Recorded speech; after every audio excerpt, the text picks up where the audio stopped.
सदा दोस्ती के हवाले से मैं बात करूंगी। पाक चीन दोस्ती एक लाजवाब सफर पर मुहित है।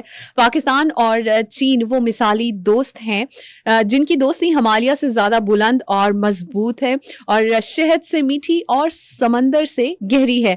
चीन और पाकिस्तान एक दूसरे का जो दर्द समझते हैं और एक दूसरे का दर्द रखने वाली कौमें हैं।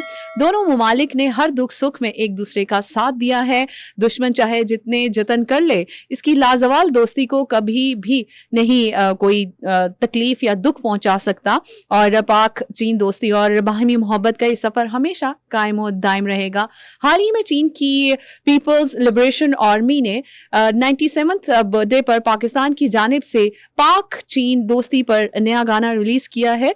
ए हिमालय तेरी चोटियां, सामने जिसकी छोटी लगे, सामने जिसकी सारी गहराइयां कम समुंदर की होती लगे। बहुत ही खूबसूरत गीत जो इन्होंने नया दोस्ती पर रिलीज किया है। ए हिमालय तेरी चोटियां, सामने जिसके छोटी लगे, सामने जिसकी गहराइयां कम समंदर की होती लगे।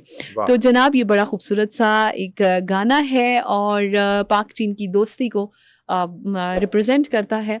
हमारी भी सारी की सारी दुआएं पाक चीन के साथ हैं जनाब, और पाकिस्तान और चीन की दोस्ती इसी तरह कायम और दायम रहे।